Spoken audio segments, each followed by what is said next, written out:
Welcome everyone to the Circle Debate podcast, top 5 of the week here on episode 38, week 38. I'm just keeping an eye on Chris because this jackass, he mocked me this past Friday. Did you just zoom to your camera the whole time and cut me out of that? No, I did not. I'm sorry. I don't know why I did that, bro. I'm sorry. I was very excited. I don't care. I laughed about it anyways. I wasn't even mad. I'm surprised you didn't notice I was doing it as I was doing it. I didn't notice until I actually watched the episode, and I'm like, doing this, I'm like, fucking asshole.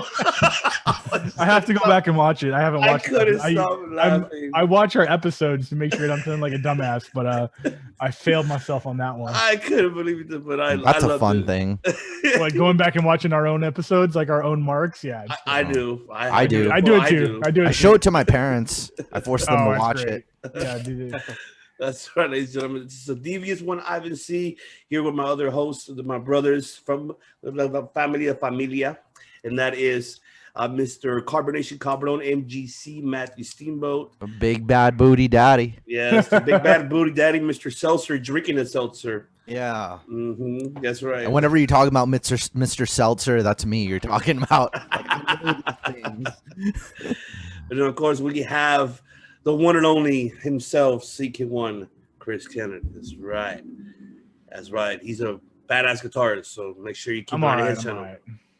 Well, we're teachers on. For me, you are. Thank you.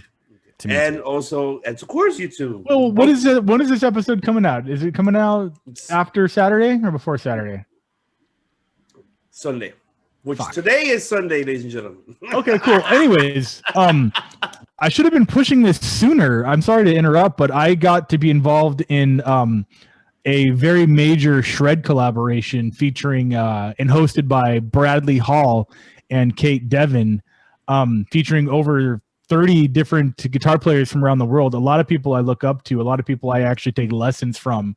It is for a charity for a company called There for Care, which helps families and children in need. The video does come out the day before this airs, which is the Saturday before the Sunday. But if you go to my Instagram, the link is below. I'm going to have the link to the YouTube channel.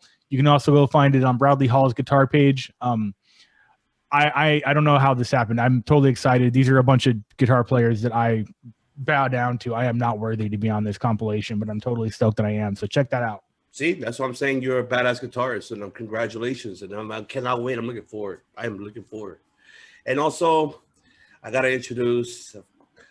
I'm not gonna go do the long intro. We're gonna do the three things. That is, of course. People already know. People know. People know. Yeah, they already know, and that is. Oh, you didn't know?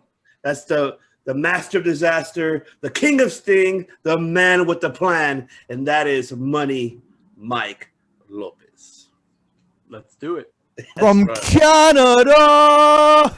Actually, I'm not Canadian, but I'll take no, far from Canada. It's far away. That's right, ladies and gentlemen. This is our top 5 for week 38. As you saw the wheel from last Sunday, this is the top 5 worst matches. So I'm going to go ahead and share my screen to see who goes first, given their top 5, and if they have 2 honorable mentions of the top 5 worst matches. Let me go ahead and share my screen for a moment. Here we go. Okay, hold on. All right, so let's go ahead and spin that wheel to see who goes first, ladies and gentlemen. Here we go. Give it a big old whoosh. Oh shit! All right, so it worked. Right. Take it away, Captain. All right, this is going to be a pretty exciting list. I don't know how many people are going to have a lot of the matches I have on here. I tried to diversify the portfolio, but there's a lot of matches you can't leave off the list. And my number 5 is Goldberg versus Taker at that most recent Crown Royale. What is it called? Crown Jewel. Crown Jewel. We can call it that. We can call it Crown Royale. I'd rather drink a Crown Royal than watch Crown Jewel. Yeah. Bad match. He almost broke Undertaker's freaking neck with that fucked up jackhammer. Goldberg had, I don't know what is wrong with his conditioning in that match. He usually doesn't perform that badly. Very dangerous. He hit his head on the door.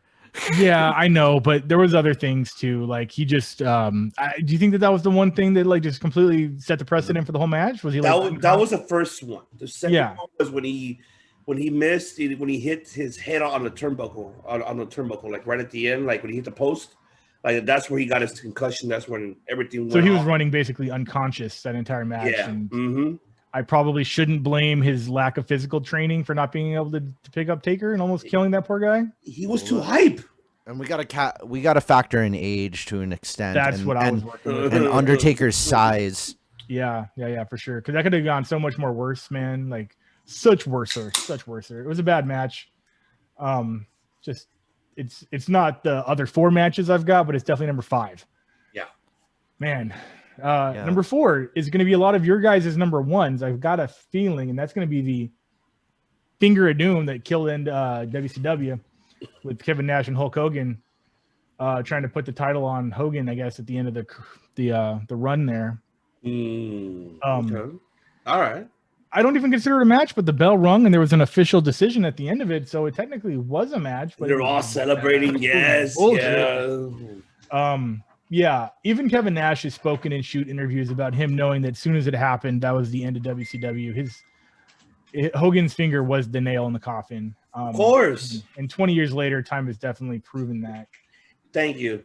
You said it right, because it's very true. And because of that is why WCW went up. Because of that reason. Yeah, there was a lot of things going on, but that was definitely that final nail. And Nash should not feel like he should be left himself out. Him too, as a booker, he fucked up too. Yeah, he knew, like you said, he knew that, after the fact, I guess. But hindsight is 20/20. I'm sure there's a lot of things a lot of people would like to change about booking if they look back on it. Yeah. And one of those things, segues, number 3. At Crown Royale, Goldberg versus The Fiend. Oh my God, yes. Where they just jobbed out at the peak of his career, poor Mr. One Bray Wyatt to Goldberg in 20 seconds or less. Jesus fucking Christ. Can you really, because you don't want to have Fiend versus Roman at WrestleMania, you got to put that bullshit on? Mike said it best that those matches should be canon and have no relevance on actual storylines, but that's not what happened. And this, just yikes, man. Fiend can't catch a break. Even when he barely gets the title, it's gone in the blink of an eye, man. Like just wowie. Every time he wins it, it's just gone. It's not even an excitement yowie. It's like yowie. Yeah, it's like not surprising.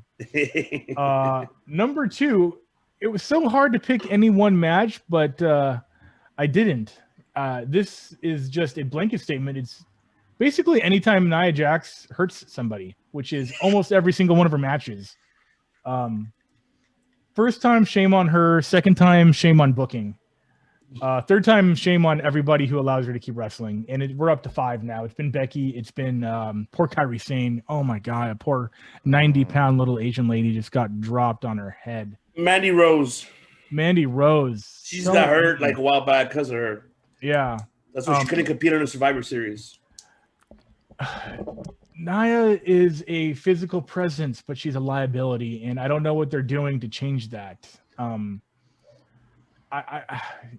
obviously they've talked to her and sent her to the Performance Center a few times, but I don't know if she just like stops caring or can't control herself. I think all the above, in my opinion. Yeah, me too.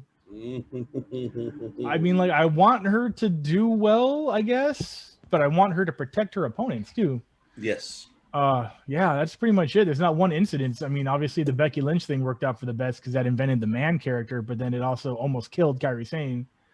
So who knows, man? Like, basically, like, who's next? Right? Who's next to get hurt? Yeah. Number 1, Jeff Hardy versus Sting in TNA. Son of a bitch, you got me to it. Yeah, I don't want to blame exactly Jeff's personal demons for what happened in that ring, even though I do, but I do want to blame the people backstage that allowed him to walk out of that locker room because he was so white girl wasted that there was no way someone back there did not notice it. Him getting in the ring like that, there was no surprises. Sting might have been a little bit surprised. It looked like I forget who came out. Was it Bischoff came out and like called the match off or something? Yeah. he should never have left that locker room. Chris, was the Jeff Hardy's nails kind of dug into Sting's neck at some point? Like metaphorically, or did that actually happen? Yeah, during the lockup. Like Maybe. Yeah. Yeah, it was just, man, like he needed help. Thankfully, he's gotten as much help as he can possibly get recently, but he shouldn't have been able to. You probably could have smelled that alcohol getting out of the limousine. Oh, And it yeah. should not have. I mean, putting that face paint on takes probably like 30 minutes to an hour. So someone should have done something long before that happened and almost killed that company and definitely hurt his and Sting's careers. Jeff's on purpose and Sting's just by proxy of being in the ring with him. Yeah, I've had drinking problems before, so I get it. But like, I blame the staff on that one for just letting him leave the backstage. I figured I would put some honorable mentions on this one. It's been a minute. My first honorable mention is every time Jackie Gator wrestled. I think she won like Tough Enough 2 or somehow. I don't know how. You know what? Did she win too? I forgot she won season 2, right? Yeah. With Linda Miles. There you I go. don't know. I don't know how. Yeah, Linda- just botch highlight reel, man. Like her highlight reel is basically all featured on Botch Mania. Shout out to them on the Instagram. Might try to get them in an interview with us. Oh yeah, hell yeah. That would be fucking sick, dude. Like, Yeah, Botchamania. This is an episode you should watch. yeah, definitely. I'm gonna tag them in this for sure because I talk to them every now and then. Yeah, just unfortunate. I think it's just not. Some people have 2 left feet. That was probably Jackie Gata. I think that she was. I don't want to come off as offensive, but she was just good looking enough to be camera worthy. But that was about it. Yeah, that's my first honorable mention. And my second one wasn't anybody in the match's fault, and the match per se wasn't bad because it didn't last longer than a single power bomb, and that was Bob Backlund versus Kevin Nash. Oh yeah. Which was absolutely a transitional move. Obviously, you're not going to say you don't want the match and you don't want to win the world heavyweight title in like the peak of 1996, I believe that was. Yes, around like 96, 95, Yeah, 96. but they weren't going to have Nash beat Bret Hart or Shawn Michaels anytime soon. So poor old Bob Backlund, who's one of the GOATs, one of the greatest of all time, long before that match ever happened. They just found a way to get the belt from point A to point Nash. And that's what they did. Yeah. It wasn't a bad match per se, but it was a waste of time. And all I can say is if you listen to, Mike's favorite best friend, like Bruce Pritchard's podcast. best friends. We should call him Bruce Pitcher. How Bruce about Bruce? Pritchard. Yeah, because we got Dave Seltzer and Bruce That's Pitcher. hilarious. Pitcher. Pitcher in the seltzer. Seltzer full of pitcher full of seltzer. I call him Brother Lame. There you go. Well, you listen to this to an episode of Something to Wrestle With. He does give the story, the background story, how that was decided for Nash being Diesel at the time, for him getting the belt. Why did that happen? Why did he win it that quick? I'm not gonna explain it, but kind of like putting it out for them. People who don't listen to that podcast. Very well detailed how he explains it. So definitely. All right, so let's go back to the wheel. Let's see who goes next. All right. Here we go. No. Like we're all anticipation. Yes. All right, here we go. Spin that wheel. Oh, here comes the money. Here Money we talk. go. Here comes the money. Money. And then you gotta do the one. Changing The floor is yours.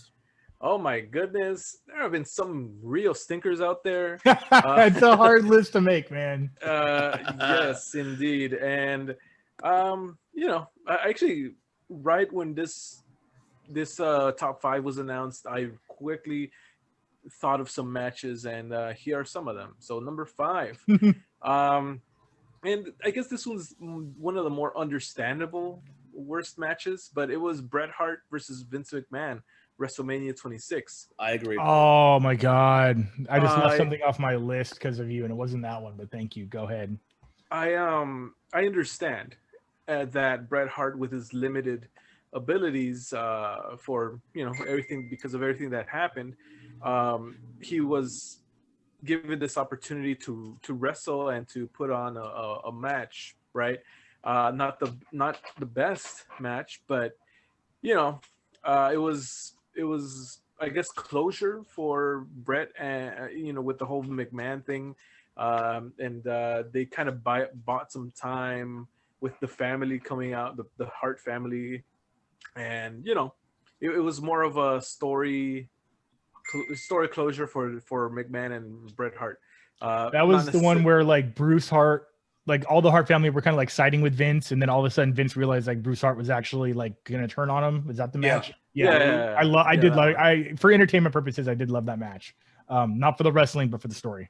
Right, but of course, worst wrestling matches. So there you go. You zinged me. Made You got the me. list. You got me. It made the list for me.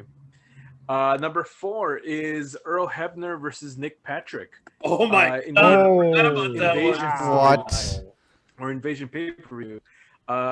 Of course, you're not gonna see any Ricochet style moves on this one. It was more for show, kind of to show that the Invasion was more than just between the talent. It reached over to the officials, and it was more so about WCW versus WWE or F. So it was not meant to be the greatest match. Now here's the question though. Yeah. Was it better than the Mike Chioda and Nick Patrick match? I actually don't remember that match. Remember the SmackDown? The Rock came in. The Rock came in and actually helped him in that. I remember that. And then Mike Chioda did the people's elbow. And yeah. I remember that one. I'm gonna have to look at that one so I could add that to my list. There you go. Number 3 is Jeff Hardy versus Sting, Victory Road. Sting! I think it was 2008. Yes. If I'm not mistaken. And yeah, man, woo, it again, like CK1 said, that shame on the people that allowed him to walk out there. You expect a company at that level to be a little bit more professional and have a little bit more of control of what's going on, especially in front of a live crowd. And yeah, you could see it in Hardy's eyes that he was not all there. Fortunately, he's still with us. He's still around. He's still wrestling. So he's sober now. It's all good. Yeah, of course. So it's all good. But yeah, worst matches. Number 3. Number 2 is the finger poke of Doom. and Doom it had for sure, because it led to the end of WCW. What hasn't been said about this? One move, and there you go. I wish they could teach me that, because that ended the match so It's like the 5-finger death punch, but it's one finger. One finger, one poke. Right. There you go. And my number 1 took place at WrestleMania 20. Goldberg versus Brock Lesnar, WrestleMania 20. Man, to this day, I've watched it a few times, like during that time when it came out, but I haven't seen it since. And I remember just Brock Lesnar flipping off the crowd, flipping off Austin, everybody just saying, all sorts of stuff to them, because everybody knew that Lesnar and Goldberg were leaving the company. Nobody cared. I still don't know how it was decided that they were just going to stare at each other for so long, in the original broadcast. And I feel like they've edited it down in the network, but in the original broadcast, they were just literally just staring at each other. And they edited out the booze. Yeah, they edited out some of the booze and all that stuff. And yeah, to me, it's probably the worst match ever, because you had so much hype. And this wasn't Goldberg, like years after his prime. These guys were in, good condition. Lesnar was in good condition. So there was no excuse for them not to have a good match, right? At least. Right. But yeah, so much wasted potential for there at that moment. So honorable mentions. I have Akibono versus The Big Show, WrestleMania 21. Oh, forgot about that one. You're fucking. I love you for that. Nice. Yeah, I was not a fan of this one. I don't know. I don't think it was necessary, and it did nothing for anyone. It did nothing for Big Show. It did nothing for Akibono, and not entertaining for me. So it did nothing at all. It showed off those sweet glutes on the Big Show. Those gluteus maximus. Ugh, yeah, If anything, Jesus. we at least we have that. But yeah, no, no, it'll never be in a greatest matches list. And my second honorable mention is D-Generation X versus the Brothers of Destruction Yes, Oh, sir. in Australia. in Australia. Yup, Super yup. Showdown. Horrible. Or was it Crown Jewel? I don't even Crown know. Jewel. Crown Jewel. Yeah. They had two matches, remember? I think no, wait. No, it was only one. One was Taker and Triple H. Yes. And then that Yeah, was when the Super whole Showdown, setup. and then- Yeah. So Shawn Michaels, he came out of retirement, not for WrestleMania, Mr. WrestleMania, right? Not for the fans, not for legacy, not against AJ Styles. Nope. Saudi Arabia took a boatload of money and parked it right outside of his house in San Antonio.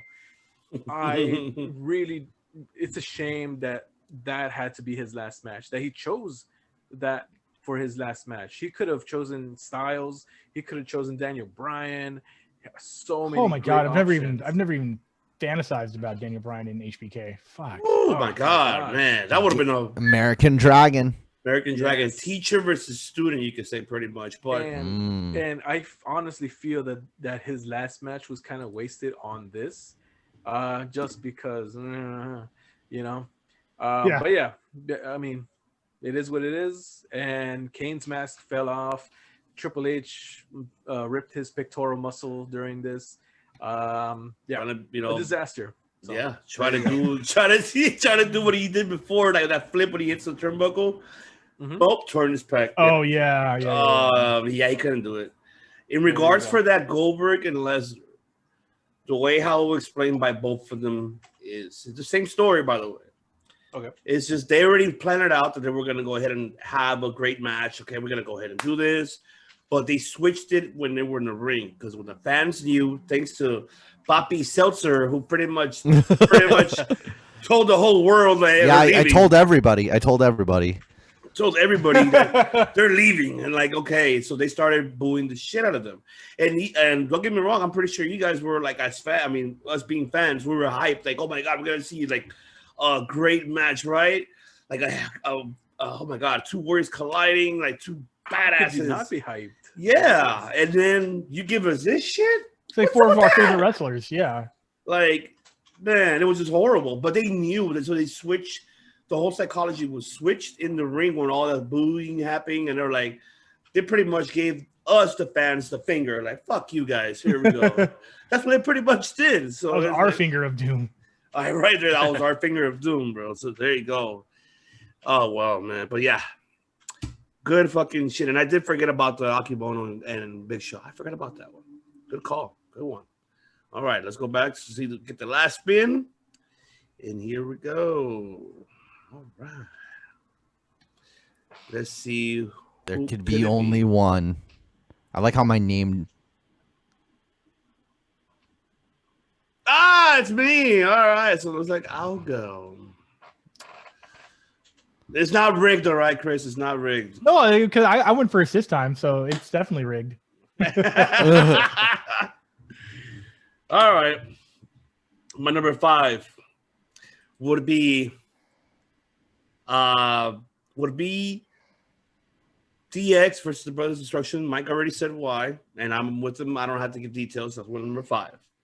Number 4 was WrestleMania 12, Triple H versus Ultimate Warrior. That was a horrible match. I feel that Triple H. Oh God, yeah, Jesus Christ. That match itself was just horrible. Just how the hell you kicked out of the pedigree and get up and then I'm like, And no sell it and then run around the no ring like you're on fucking crack. Yeah. sell, dude. And I feel bad for Triple H. I feel like that was like a punishment for him because of the whole, click, situation. I think that was a punishment. Yeah, curtain call. Definitely was. And it was bad for his career. His career tarnished because he was barely getting there at the mid card level. So it's an unfortunate for him, but he redeemed himself later on.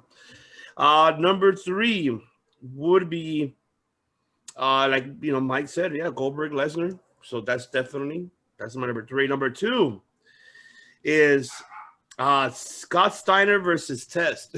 That was horrible. You really dug the bottom of the barrel for that one. Oh my god! I mean, come on, it was on Monday Night Raw. Like you fell trying to give him a clothesline from behind, and you hit his ankles, and he still fell. Like what the fuck?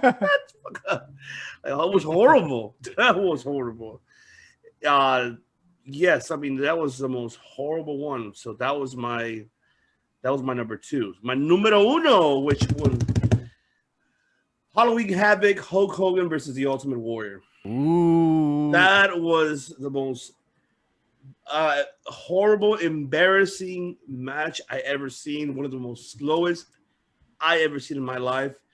It was just all hyped up like, less wrestling. The fireball went to shit. Hogan burned himself. Had no eyebrows. The match was horrible. Damn shame. All that money on a Warrior. I mean, no pun intended to Warrior, rest in peace. But yeah, those were hard times. Those were bad times for both parties there. Yeah, very horrible. Mama, 2 honor mentions. It's one would be another one. WrestleMania 9, the Giant Gonzalez versus the Undertaker. That one was nice. Yeah. The most weakest match, and Taker did mention it to Poppy Bruce. Picture it is like, what the fuck, man? Why are you booking me in these type of bullshit matches? I'm like, yeah, pretty much. You booked him in a horrible match. What is he gonna do? How tall he was? He 7'4" almost, or like almost that tall, right? Like Giant Gonzalez was pretty tall. Oh, I think he was. I think he was taller than Andre the Giant. But that was a horrible match. And my second honorable mention of a horrible match would be, and I forgot about this match. This is a Survivor Series. This was the Doinks, which is the mini Doinks, versus Jerry King Lawler and his minions of the Kings. That was another ridiculous match that should not have been at all on a card. Horrible. And what a horrible feud it was between them two as well. So I did not enjoy that. I remember that. That's horrible. I didn't. Yeah, that's classic, like Next Generation, but bad. Bad, very very bad. Mr. Steamboat, the floor is you. Let's spin the wheel. No, we'll do it. We're gonna do it. All right. So I'll start off with one of yours. Giant Gonzalez versus Undertaker. We'll see a lot of repeats because like the thing is it's not special, these aren't matches that we enjoyed, and I'm gonna be weird about it. I'm not gonna even rank them. I'm just gonna kind of be like, this is actually gonna be like -2. So I won't even say -1, but there's gonna be 5 of them. But I'm just gonna -2 is Giant Gonzalez versus Undertaker. Went nowhere. So that's like the match to nowhere. The next one, I'm not gonna even describe it. That's how much it sucked. So, Scott Steiner versus Triple H won. Oh yeah, I think it was a Royal Rumble, right? 2000. Yeah. And then and that's back to back. Scott Steiner versus Triple H 2 is all the next one after that. No Way Out. No Way Out. Yeah, those are both on my list. And I don't know which one it was where Scott Steiner showing his purple thong at the end. That's the one that was the funniest botch moment for you, right? Yeah. It was a funny botch, but it was a shitty match. Nothing great about that. That match was, I think I'm going to switch out one of them though, because so I guess I think one new one would be Goldberg versus Scott Steiner, in WCW. It was like a later match where Scott Steiner wore like a face protector match. There you go. Yeah. And, like it was just nothing but like Sheen the whole time. And it was like, I didn't care. I guess. And then one that I'll switch out, this is going to be like way different. Scott Steiner versus Kurt Angle At in TNA. Yep. Yeah, that was like those guys were like trying to throw each other around. You know, it was like, the heck's going on here? It was horrible, man. Yeah, I'm sorry, but this is like the Scott. We should have done an episode, done a top 5 Scott Steiner worst matches. I think we just did. Yeah, I mean, Matt is just did it right now. there's a lot of Scott Steiner here. Great on the mic, like what the hell in the ring. Oh my God, he's the finger of the dude for sure. Oh my God. You know, 33% chance. oh my God, that promo was. I know you guys liked it, but I'm just like, what? Yeah, I rewatched it after you brought it up. I'm like, that was actually pretty baller. let me see. You know, I'm gonna make one revision. Instead of Giant Gonzalez versus Undertaker I'm gonna make it friggin' man. I'm gonna make it Jeff Jarrett versus Hulk Hogan at Bash at the Beach. Oh, that was when with Russo coming out, pretty much stripping Hogan out of the.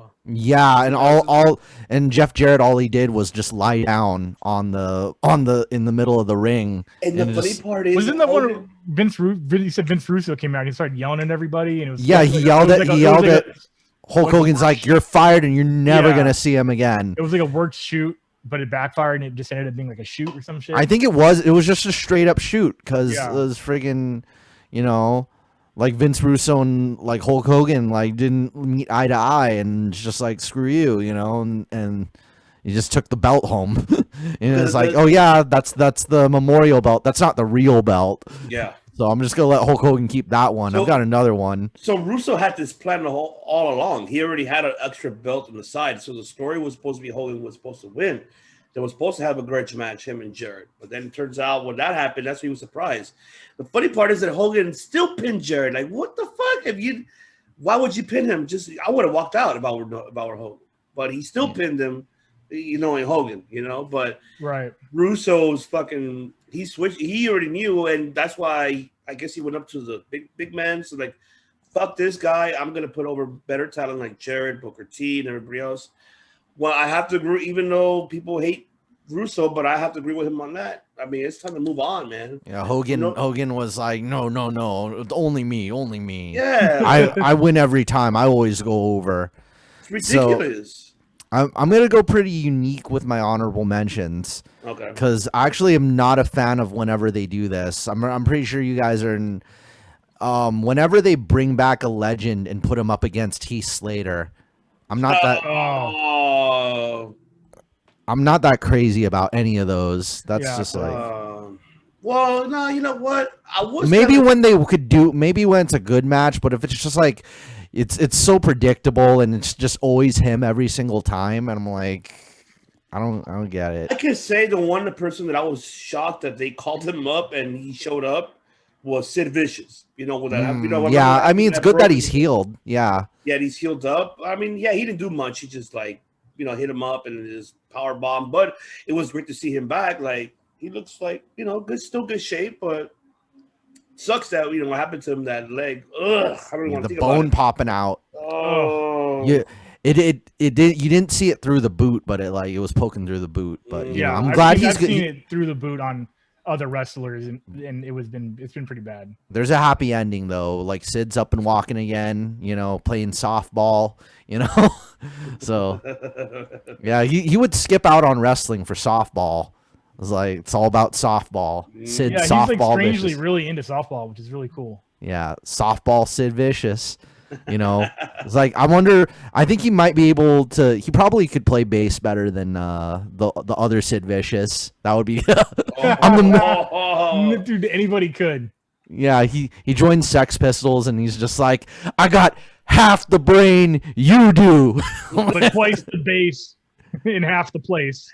I forgot about that promo. That promo was horrible. You see Johnny Rotten as your bass player, I'm the man who rules the world, and then he just power bombs the members.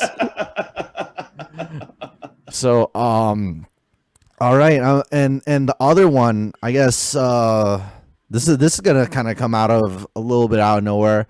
I guess like Randy Orton versus the Brooklyn Brawler. Like it was just kind of like a throwaway.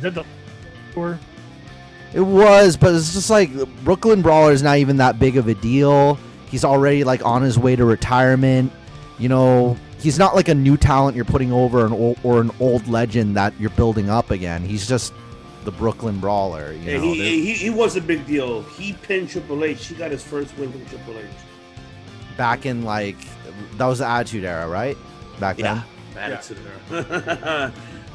But I didn't really care that much for that match. Just watching it, it was just like I was just kind of on my couch when I was, I mean, like sitting on my bed watching that match on my little TV, and I'm like, it was like I was kind of hoping, like, because in my mind I didn't know Brooklyn Brawler was like an older dude. I thought he was like a new wrestler when I first saw it. And it was like, man, whenever Brooklyn Brawler, I didn't know what a jobber was when I was young, like that age. So like Brooklyn Brawler's like, why does this guy always lose? He's a good guy. I mean, at least he should get something, you know? I mean, is he going to win or become champion sooner or later? Like, you know, and like I felt like WWE just wasted like that many minutes of my life making me watch that. Like, why do I have to watch this? Like, we could fill up programming with something better, you know? That's how I feel about Raw every week. 3 hours of my life is wasted away that I can't get back. Yeah, like. But hey, thank God for Daily Emotion. Thank God for highlights. I don't have to see. yeah, it really. We could watch it whenever we want to. Thank God I don't need to sit down for 3 hours and watch that shit live. No, I do not want to do that. Yeah, like Chris, you keep saying like these are hard to make. For me, it's like I just think about all the matches I enjoyed the least, and then bam, just like right away. Yeah. I'm like, I hated this match, hated this match, hated this match. It Like, was hard to pick the pick 5 out of the list is what it was. Yeah, I think the only thing is like putting it in an order was like it's like you guys don't deserve an order and not a drum roll. I was gonna go.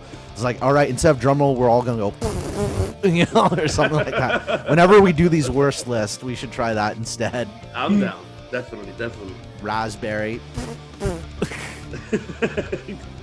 But definitely, yes, that is all for this day, ladies and gentlemen. I'm glad you guys enjoyed our top 5.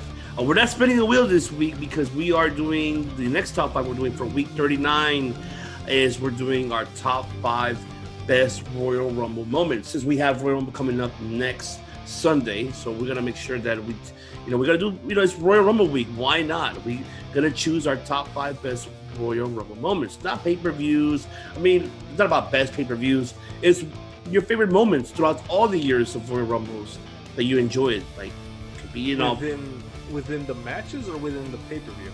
within the pay-per-view. Okay. If you want to mention matches too, go right ahead too. You can mention. No, but do you mean specifically within the Royal Rumble Within- 30-man match or anything on that entire event? Oh, my apologies. All with that entire event. Okay, for sure. That entire event. It doesn't have to be the actual Royal Rumble. It could be the whole entire event. What did you enjoy? Like, what was your moment? Like, oh my God. So, we could go ahead and actually go with that for week 39. So, once again, ladies and gentlemen, thank you very much for tuning in. I hope you guys enjoyed as well our episode 38 with the Circle Debate, Circle Heels. That's right. The Circle Heels with the Dirty Heels podcast. And we had a wonderful time. And we will have them soon again for a top 5. I'm looking forward. That's right. They give the people what they want, ladies and gentlemen, in League of Extraordinary Podcasters. That's right. You. Correct. That's. And also hope you guys enjoyed as well the interview that we had, Matt and I, with Jeremy Prophet as well. Hope you guys enjoyed that interview. And also don't forget, we have a lot of more content coming up this final week of Royal Rumble week, which we have on Tuesday, our MMA episode 2 of Circle Debate, which we'll be discussing, which Chris, the CK1 himself, will be discussing the results, the aftermath of the McGregor and Dustin Poirier, alongside with the Money Mike over here. So I'm looking forward to seeing them. We're going to have, again, Championship on the Line podcast returning, and the chosen one, Ryan Perez. We're going to have one more guest involved. So we're looking forward, Matt and I, to moderate this. It's going to be Connor. We're going to moderate this. So we're looking forward to seeing that. And also, we're going to have another upcoming interview as well, which will be a former Arizona State champion, and that is from Championship Wrestling from Arizona, Championship Wrestling, over from Hollywood, Memphis, and United Wrestling Network himself, Mr. EJ Sparks. We'll be having him on the show, so we're looking forward to that interview as well. So thank you very much for tuning in. And also shout out to all our Spotify, Apple Podcasts, audio listeners for listening to us. And we will see you guys next week for episode 39 and other upcoming episodes you'll be seeing. Thank you so much for tuning in. You guys have a great day.